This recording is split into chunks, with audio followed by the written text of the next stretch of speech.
Hello everyone. Today we are going to read and understand the Bengali meaning of The Adventurous Clown Lesson 2. Class 6-এ আমি আজকে lesson 2টা start করব, যেখানে clown অর্থাৎ একটা বিদূষক বা জোকারের কথা বলা হয়েছে। তো let's begin. There was once a toy clown called Taffy. সেখানে ছিল একসময় একটা পুতুল জোকার যার নাম ছিল Taffy. He lived in a toy shop. সে থাকতো খেলনার দোকানে। With many other toys.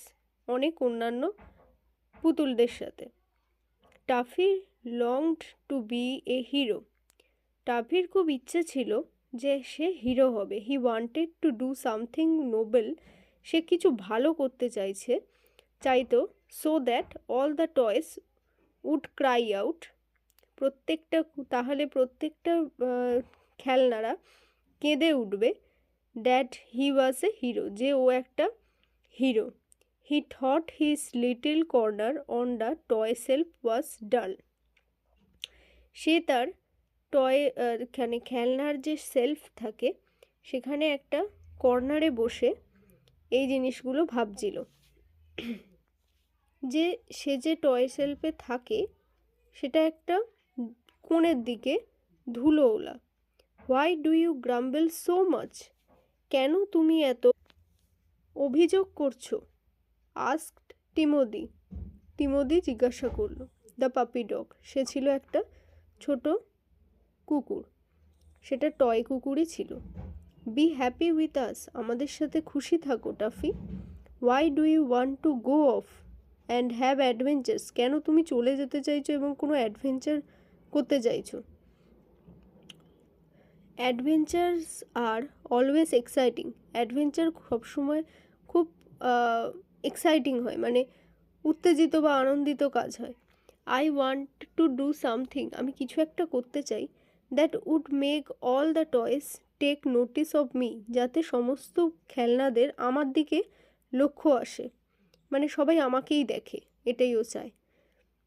It's so ডাল up hair on our self. এটা খুব মানে ধুলো ময়লা জমে আছে আমাদের এই শেলফটায় যেখানে আমরা থাকি। Replied Taffy. টাফি বলল। অ্যাট নাইট, রাত্রিবেলা, the clown climb down from his shelf. সে লাফিয়ে নেমে পড়ল তার সেলফ থেকে টু লুক ফর অ্যাডভেঞ্চার্স। একটা অ্যাডভেঞ্চারের খোঁজে, যেখানে খুব ডেঞ্জারাস কিছু হবে বা খুব আনন্দের কিছু হবে, সেরম একটা খোঁজেও বেরিয়ে পড়েছিল। Now that night was to be a grand race.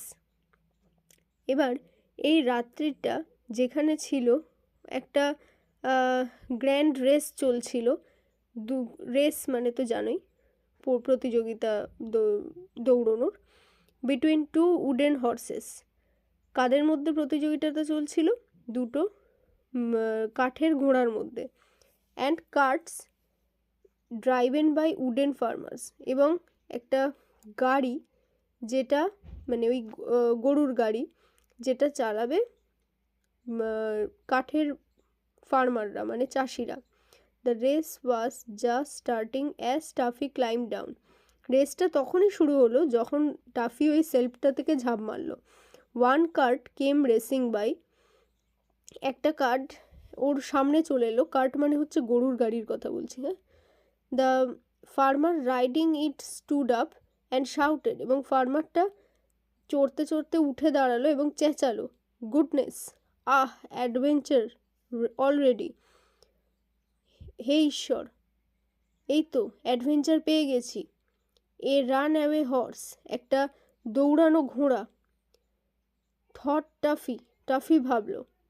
Now is my chance to be a hero. এইবার আমার সুযোগ এসছে হিরো হওয়ার। ওই যে কারটা আসছিল, মানে ওটা আর কি গরুর গাড়ি না, সরি আমার ভুল, ওটা হচ্ছে তোমার ঘোড়ার গাড়ি ছিল। ও দেখছে ঘোড়া আসছে, ফার্মারও আসছে, এবার একটা চান্স পেয়েছি হিরো হওয়ার। The horse and the cart came round again. হর্সটা এবং কার্টটা আবার ঘুরে আসছে। And Taffy jumped at the reins. এবং টাফি লাফিয়ে ওর রেইনসে গিয়ে শেষের দিকে he held on to them, সে তাদের ধরল, and dragged the horse to one side, এবং ঘোড়াটাকে একদিক থেকে টানছিল। দ্য কার্ট টার্নড ওভার, কার্টটা উল্টে গেল and the farmer fell down, এবং ফার্মারটা মানে চাষিটা পড়ে গেল। Toffee stood by helping him to, feeling very proud, মানে টাফি দাঁড়ালো, তাকে সাহায্য করলো, আর মানে অনুভব করছিল খুব গর্বিত। That he had stop the horse, সে একমাত্র মানে ঘোড়াটাকে আটকাতে পেরেছে। But the farmer was terribly angry, কিন্তু ফার্মারটা প্রচণ্ড ক্ষেপে গেছিলো, স্বাভাবিক, কারণ ওরা তো রেস করছিল। টাফি ভেবেছে ফার্মারটা বিপদে, তাই ওইভাবে বাঁচাতে গিয়ে ফার্মারটা পড়ে গেল, ওর রেস 12টা বেজে গেল তাই জন্য। সো যদি কিছু বুঝতে অসুবিধা হয়ে থাকে আমার সাথে অবশ্যই কমেন্ট সেকশনে বলবেন, আমি আপনার প্রশ্নের উত্তর দেওয়ার চেষ্টা করব। Thank you.